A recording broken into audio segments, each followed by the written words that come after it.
Noite com a graça e a paz do nosso Senhor e Salvador Jesus Cristo.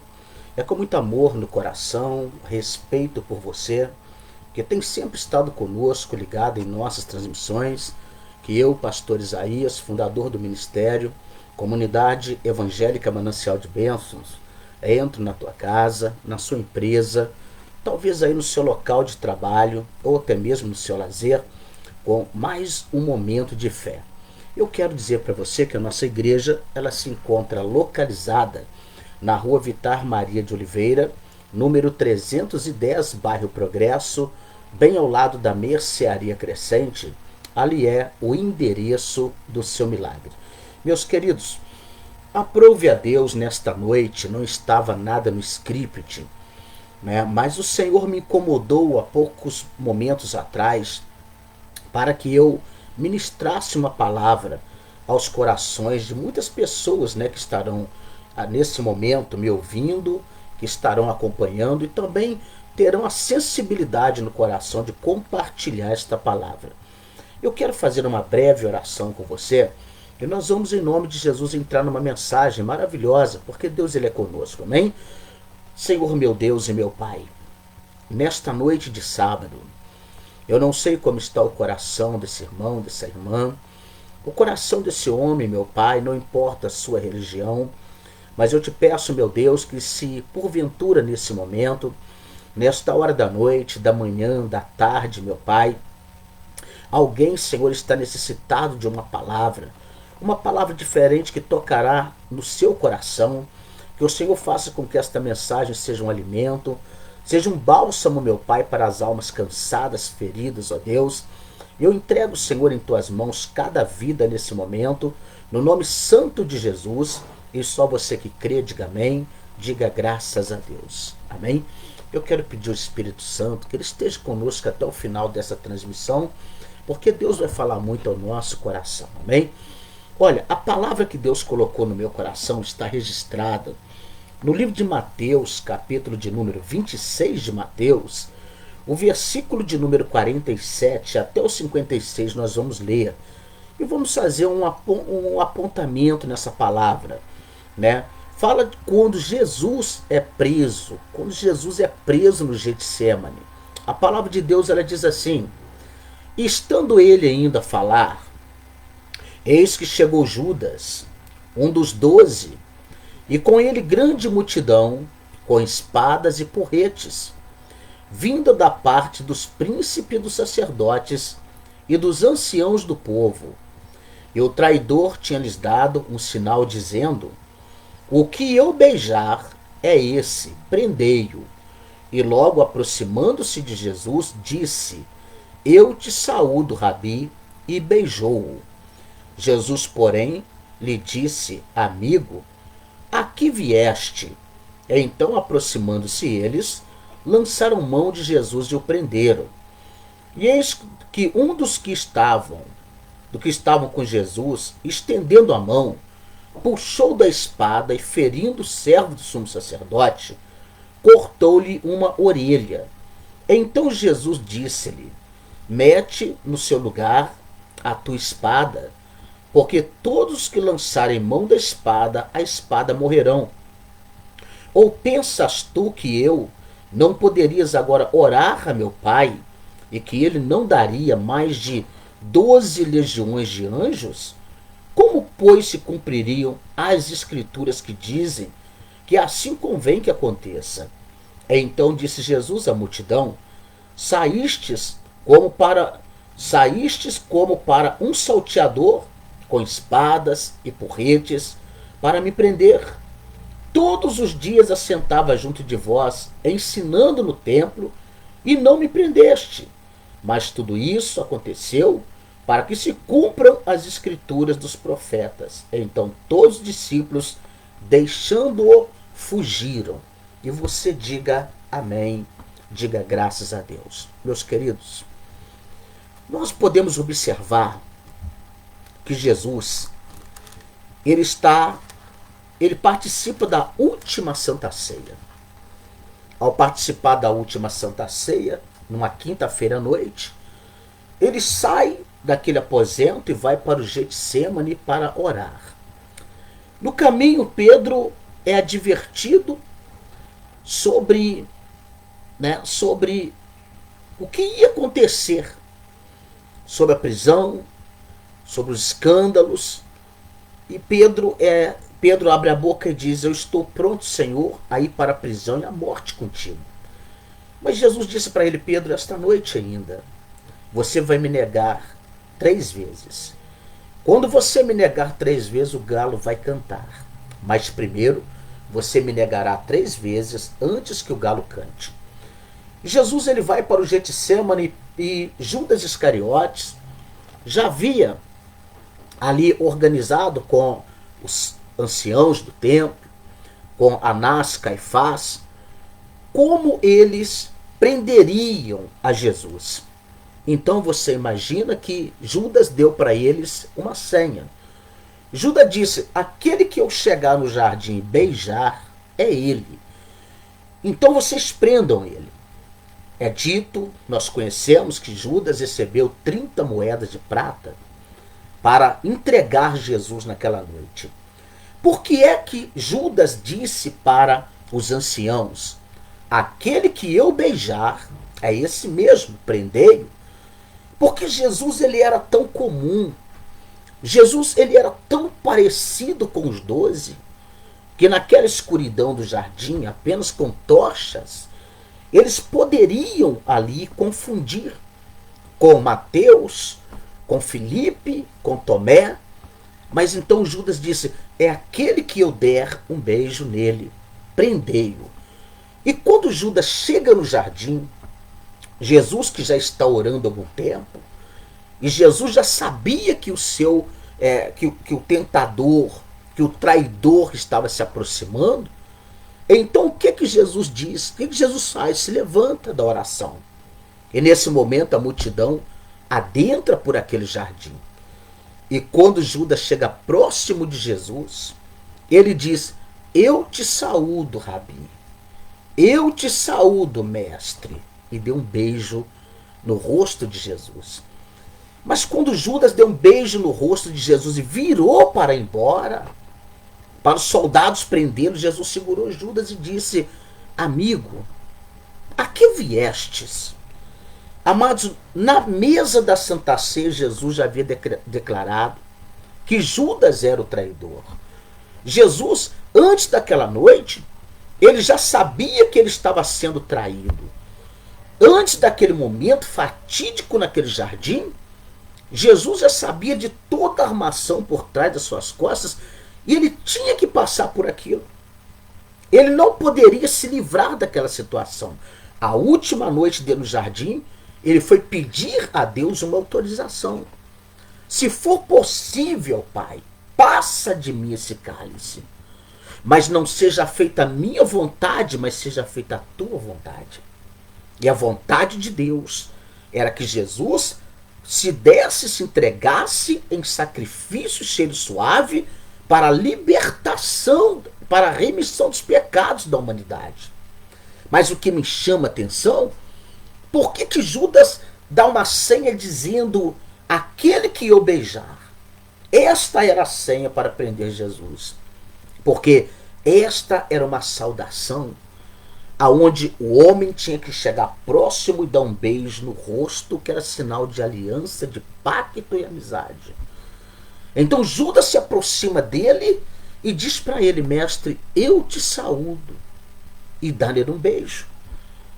Quando os soldados vão em cima de Jesus, Pedro pega a sua espada, puxa a sua espada e corta a orelha de Malco. Quem era Malco? Malco, ele era um servo do sumo sacerdote. Malco estava se preparando para ser sacerdote. Só que na lei dos levíticos, nenhum sacerdote pode ter defeito no corpo. Se aquela orelha de Malco se perde ali, amados, Malco estaria condenado a não poder de jeito nenhum ser um sacerdote mais tarde.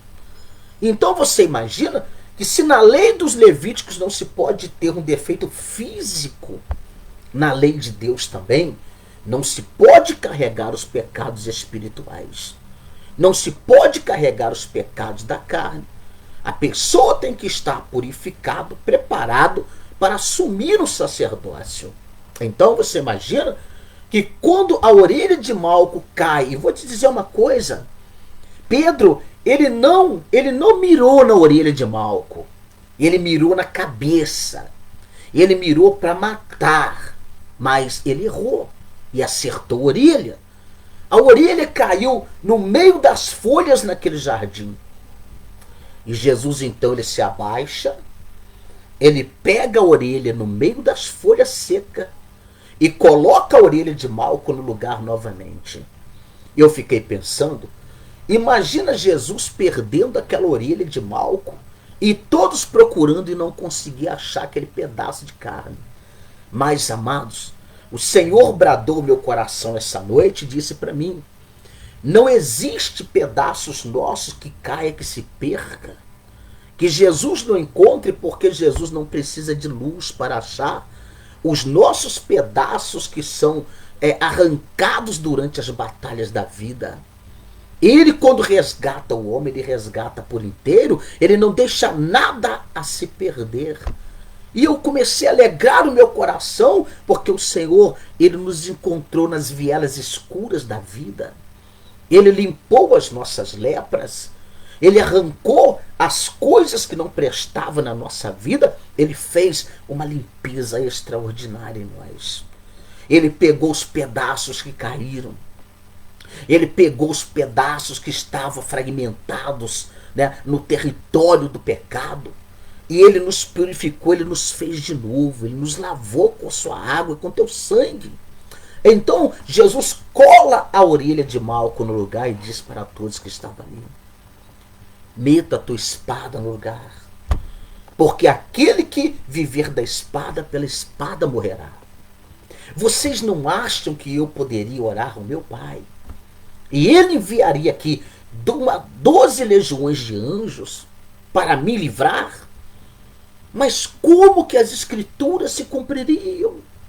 Amados, tem horas que nós não aceitamos algumas batalhas da vida.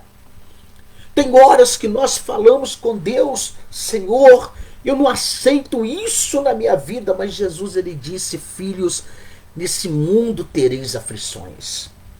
Tende bom ânimo. Eu venci o mundo, vocês vão vencer também.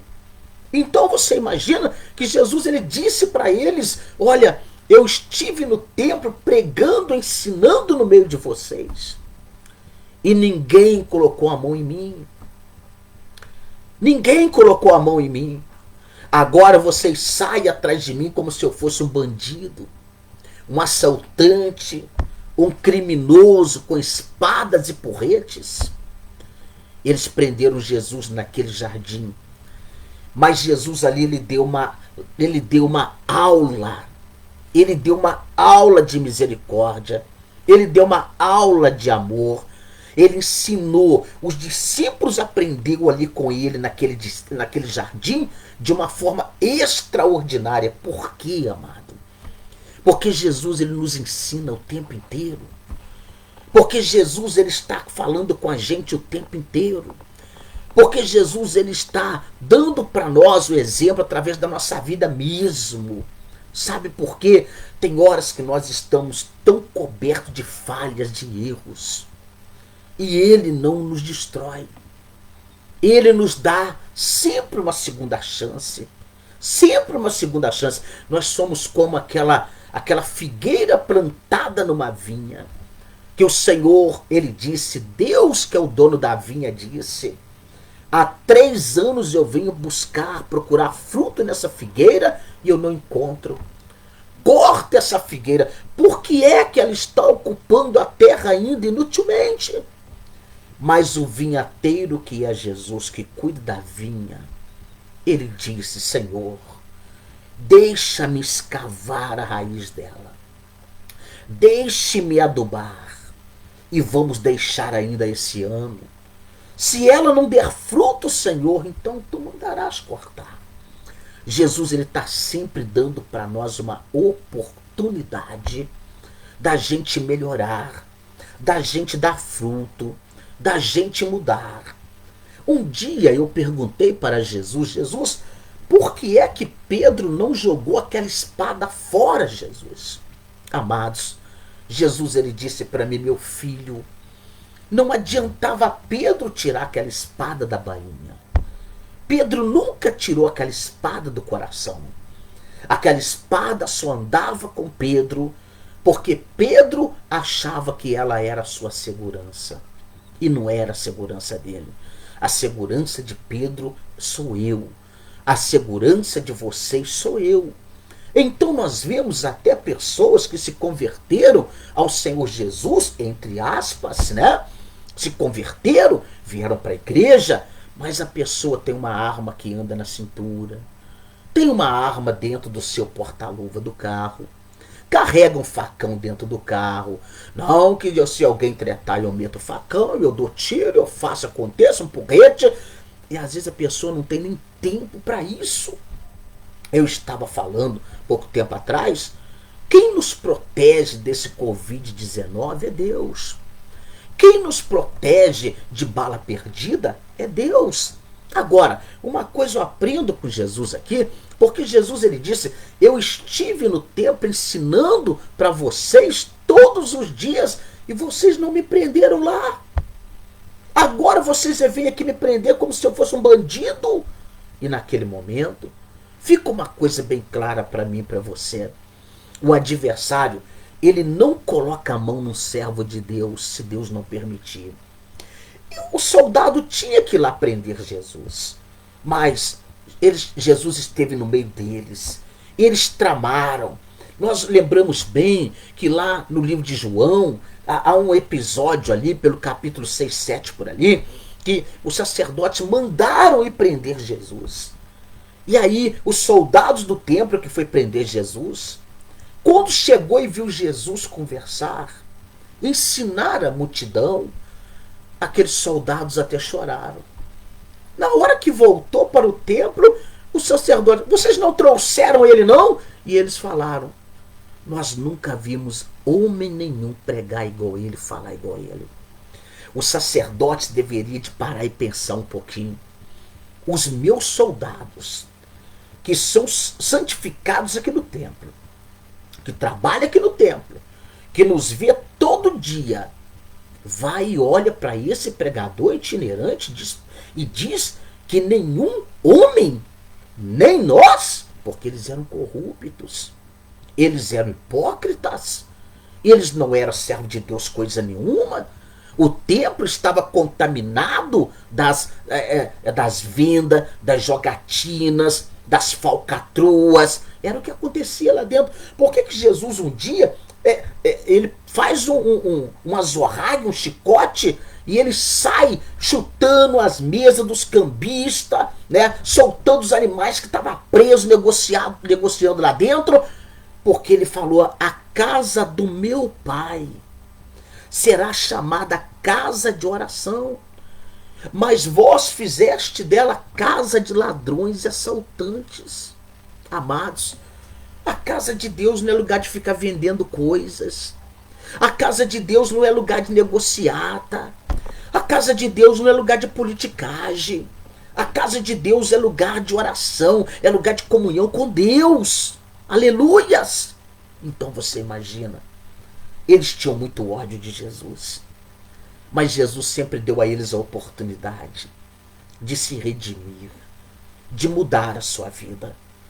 Eu disse, o Senhor me disse, quando eu perguntei sobre Pedro, a espada de Pedro, e ele me disse: meu filho, quantas pessoas vêm para a minha presença, mas não muda a sua história, a sua vida. Continua acreditando no teu braço, continua acreditando no poder da tua língua, continua acreditando nas amizades, continua acreditando nas, como se diz, no joguinho de cintura, né?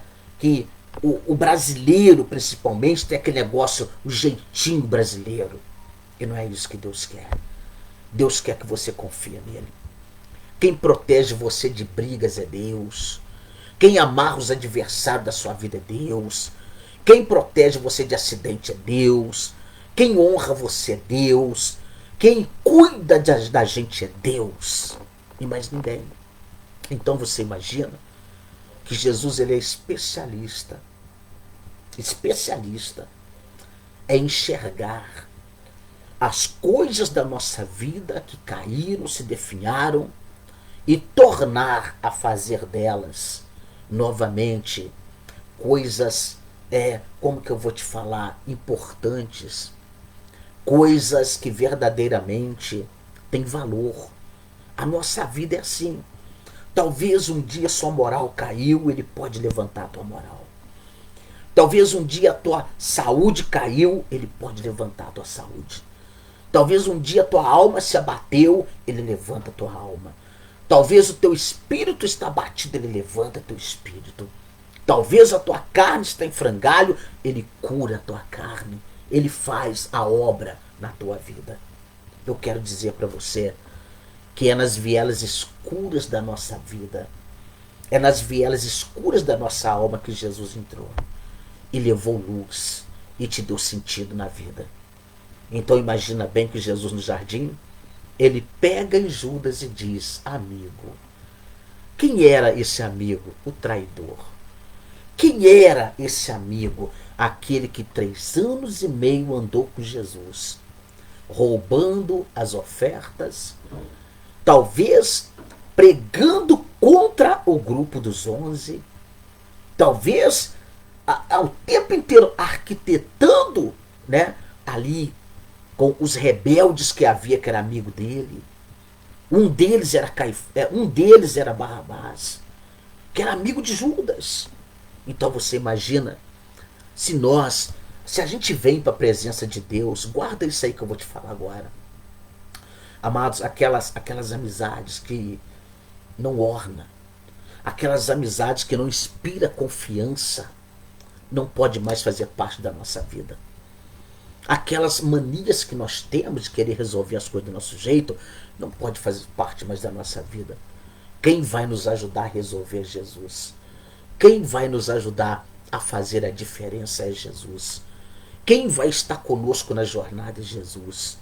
Quem vai nos proteger e amparar é Jesus. Nessa noite, eu quero dizer para você que está na sua casa: quantas coisas perderam sentido na tua vida.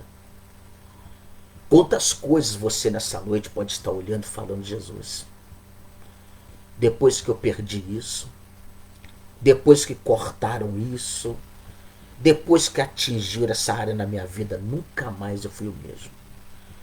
Eu quero dizer para você que nessa noite Jesus tem poder para abençoar você e toda a sua casa. Talvez você criou um filho na malha da igreja e hoje esse filho está onde? Hoje esse filho está nas drogas. Hoje esse filho está na prostituição, essa filha está no crime. O que eu quero dizer para você? Eu quero dizer para você que Jesus te ama. Eu quero dizer para você que Jesus está guardando a tua casa. Talvez você esteve num casamento tão maravilhoso.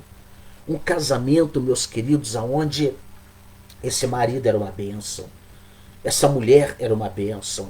A sua casa era uma bênção. Hoje, nada para você faz sentido mais. Esse marido foi para o álcool. Esse marido se transformou em uma pessoa amarga. Essa mulher esfriou literalmente. E a gente se pergunta: o que você tem feito para Deus mudar isso? Não. O que você tem feito para mudar isso? Talvez você já procurou a ajuda da família, dos psicólogos, dos psicanalistas, dos terapeutas familiares, e nada deu certo. Por isso eu quero dizer para você: amanhã na nossa igreja, às 7 horas da noite, nós teremos ali a Santa Ceia do Milagre. Pastor, que Santa Ceia é essa? É uma Santa Ceia onde você vai ouvir uma palavra, aonde você vai receber orações e vai sair dali curado, abençoado, para terminar o mês de novembro e dezembro agraciado por Deus. Se a Covid-19, coronavírus, arrebentou com o teu casamento, arrebentou com a tua empresa, arrebentou com a tua família, com a sua paz, com a sua alegria, com as suas finanças. Entrega tudo na mão de Deus amanhã. E Deus vai abençoar você. Eu quero falar para você que se Jesus não voltar até as 23h30 hoje, às 23h30 eu quero deixar uma pequena palavra reflexiva e vou entrar numa oração perto da meia-noite. E Deus vai estar abençoando muita gente na nossa vida. Amém? Às 23h30 eu estarei novamente online, deixando uma palavra para você, para terminar essa noite muito abençoada. Amém? Eu quero pedir a Deus que Deus te abençoe rica e poderosamente nesta noite. Quero fazer uma oração com você. Eu quero mandar um abraço nessa noite para o Renato Fortes, a Ana Paula. Que Deus abençoe toda a família do Renato Fortes, Ana Paula, em Juiz de Fora e região. Quero deixar um abraço carinhoso para a Selma Boscato, né? A nossa irmã Selma, para o Pedro, seu esposo, e para a Brenda, né? A sua filha, e toda a família. Eu quero deixar um abraço também, mandar um abraço carinhoso para Maria Amélia Castro, que é estilista da MAC Biquínis, e para o seu esposo, José Maria Ferreira, que Deus abençoe muito. Eu tive o prazer de conhecê-los ontem e foi maravilhoso conhecer esse casal. Um casal lindo, um casal abençoado por Deus, e eu agradeço muito a Deus por tudo isso, por conhecer pessoas tão maravilhosas. Eu quero deixar um abraço carinhoso, né, também para o Geraldo Magela, a Leonídia, sua esposa, toda a sua família. Um abraço para todos que estão me acompanhando nesta noite. Que Deus possa abençoar muito você e toda a sua casa. É uma felicidade poder fazer aquilo que Deus manda a gente fazer. Eu quero dizer para você, pastor, eu queria novamente, eu queria ler essa palavra. Mateus 26, versículo 47 até o 56. E eu ministraria essa palavra, um culto no Getsemane. Um culto no Getsemane. Amém? Com a manifestação do poder de Deus. Se fosse para me dar um título, eu colocaria logo esse título. Um culto no Getsemane com a manifestação da misericórdia de Deus.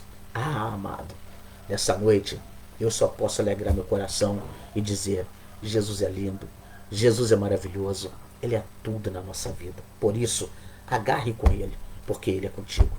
Eu quero fazer uma breve oração e pedir a Deus, você que está comendo essa pizza agora, você que encomendou esse hambúrguer, esse lanche, está preparando aí algo aí diferente nessa noite, na sua casa, eu quero pedir a Deus que você tenha paz, harmonia, e prepara teu coração para a Santa Ceia amanhã.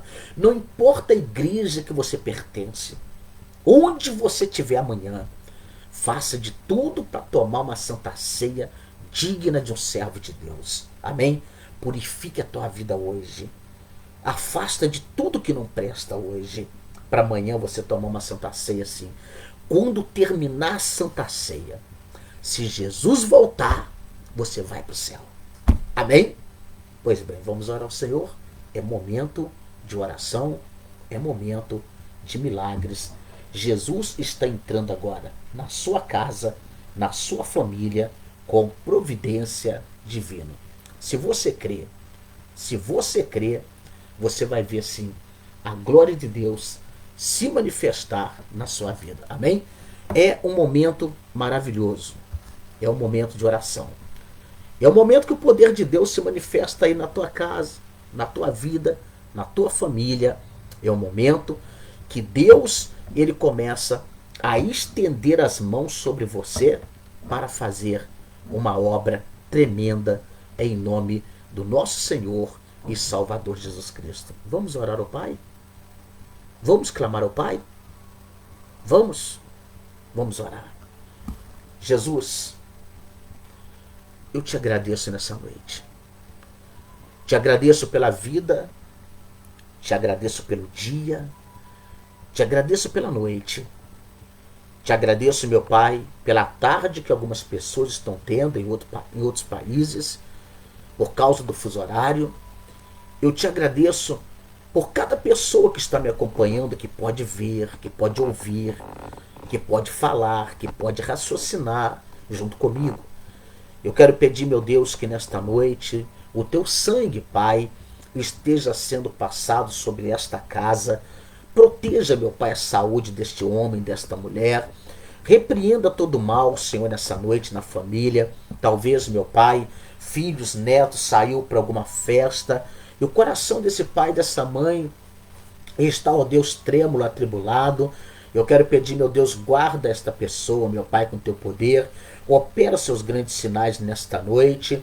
Entra, Senhor, com providência. Eu te peço, meu Deus, que a partir desse momento a mão do Senhor esteja sobre essa vida, dando alegria, satisfação, meu Pai, e fazendo com que, meu Deus, toda sorte de bênção venha sobre esta casa, essa família, no nome de Jesus, porque, meu Deus, a partir desse momento, meu Pai, eu estou decretando a vitória do povo de Deus e creio, meu Pai, no teu nome, que há poder no teu nome, há poder no teu sangue, meu Pai. Reveste essa vida, proteja, meu Pai, as pessoas que estão viajando essa noite, pessoas que estão voltando para casa, pessoas que estão saindo de casa, talvez para um restaurante, uma pizzaria. Eu quero, Senhor, entregar nas tuas mãos, quero pedir, meu Pai, Senhor, proteja, meu Pai, a nação brasileira das doenças, meu Pai eterno. Oh Deus, o Senhor venha tocar na vida desse homem, desta mulher e alegrar o coração desta pessoa, meu Pai, porque nesta noite nós decretamos a bênção divina sobre cada vida